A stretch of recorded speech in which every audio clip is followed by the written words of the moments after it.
Okay, let's dive right in. If you've ever just spun the dial on an old radio, you know that space between the stations, right? It's just a sea of static, little hisses and pops. But hiding in all that noise, broadcasting on these old shortwave frequencies, there's a mystery that's been playing out for more than half a century. We are talking about these ghostly, untraceable transmissions from who knows where, speaking in a language of pure numbers.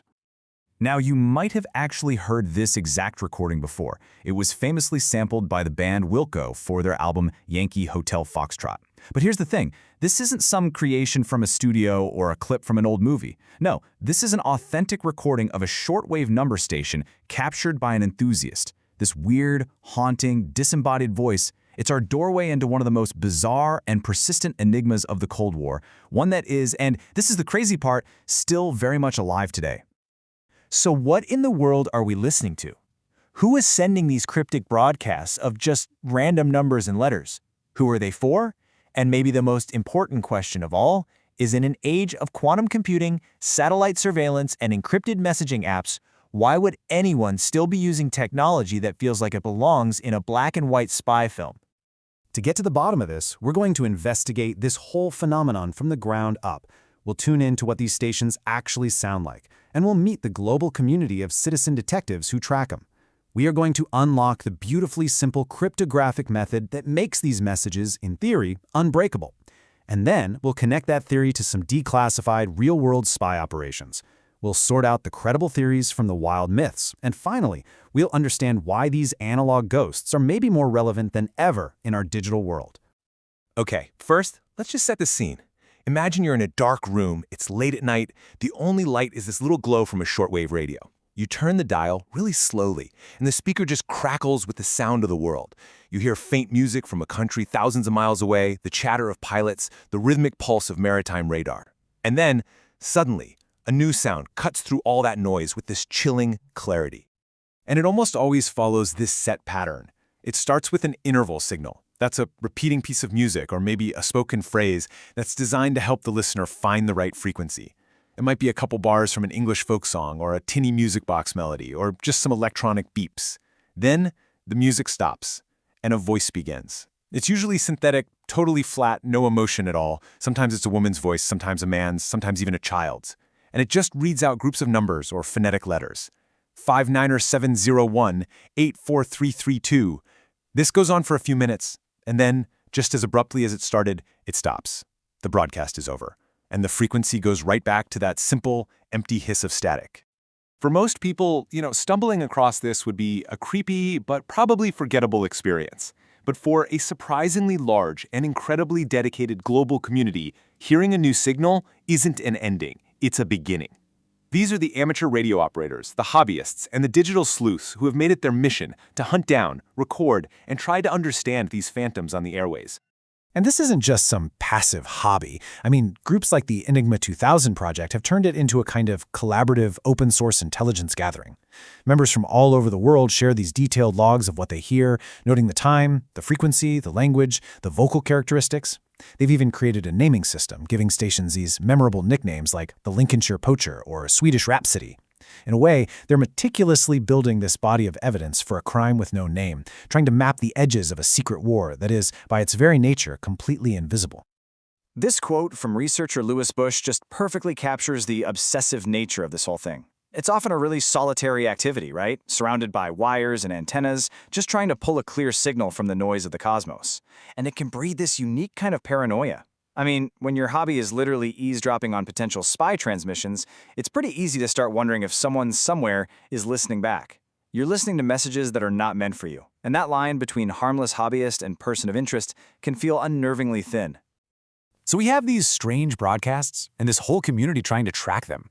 But how are the messages themselves actually protected? How can a simple string of numbers be so secret? Well, the answer lies in a method that is pretty much the absolute peak of cryptographic theory. A perfect lock that is elegant, old school, and, when it's used correctly, completely unbreakable. It's called a one-time pad. Now, for centuries, cryptography was basically an arms race. A code maker would create a cipher, and a code breaker would eventually find a pattern to beat it. But the one-time pad, it just ends that race, full stop. Its security isn't based on some complex math problem that a supercomputer could one day solve. Its security is based on pure, pre-shared randomness. Because the key, the pad, is truly random and only used once, it gives no patterns, no clues, no weaknesses for an enemy to exploit. It's not just hard to break, it is mathematically proven to be impossible to break. And this just shows its simple genius. First, an agent and their handler both get identical pads filled with pages of random numbers. When a message has to be sent, the handler converts the text into numbers. Then, they take the next fresh page from their pad and, using some simple math, add their message numbers to the random numbers on the page. That resulting garbled mess of numbers is what gets broadcast. The agent, listening on their shortwave radio, writes it all down. They then take their own identical pad page and simply subtract those numbers, which magically reveals the original message. And here's the most critical step of all. Both the agent and the handler have to destroy that page from their pad. It can never, ever be used again. That's what guarantees the randomness and keeps the entire system perfectly secure. Okay, so we've got the how, a perfect code broadcast over the public airwaves, but let's get to the who and the why. For a long, long time, the link to spying was just a very strong theory. But over the years, declassified files and, most importantly, court cases have started to drag this shadow war out into the light. Over the decades, listeners gave these stations their own names. The Lincolnshire Poacher, which used that English folk song as its call sign, was widely believed to be run by Britain's MI6. Swedish Rhapsody, with its creepy music box intro, was eventually traced back to Poland's Cold War intelligence service. But the station that gives us our smoking gun is called Atención. It's named for the Spanish word for attention that begins its broadcasts. It's still active today, and it's operated by Cuba's Directorate of Intelligence. And it was this station that played a starring role in a major U.S. counterintelligence case.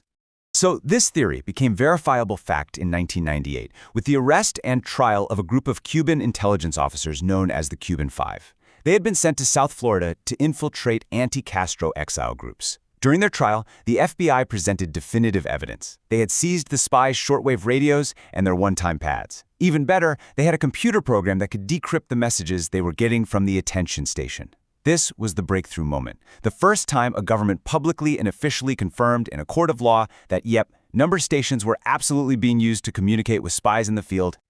So what kind of earth-shattering intelligence were these agents receiving? Well, this is one of the actual messages that was declassified and presented as evidence.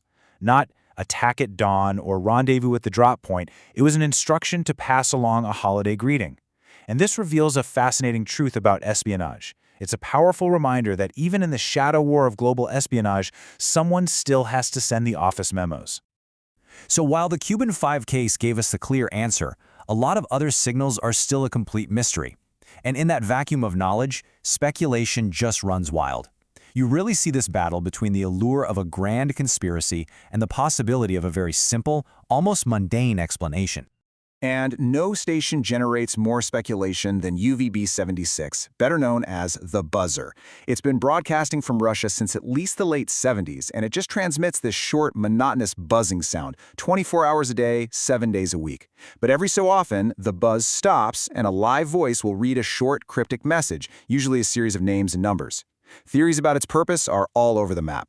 The most famous one is that it's a dead hand system, basically an automated trigger for a nuclear counterattack that would activate if the signal ever went silent, which would mean Russia's command and control had been wiped out. The drama of the buzzer and the confirmed history of these spy stations makes it incredibly tempting to see conspiracy everywhere, right? The human brain is a pattern-finding machine, and when we find something we don't understand, we try to fit it into a narrative we do. But is every coded message really a secret message? Well, consider this fantastic story from Reddit. A user accidentally found a phone number that, when you called it, played a synthesized voice reading numbers followed by touchtone sounds. They immediately posted about it, thinking they'd stumbled onto a telephone number station. A whole community of internet sleuths jumped on it, recording calls, analyzing patterns, but as they gathered more data, one user noticed that the area code in the sequence was always 711.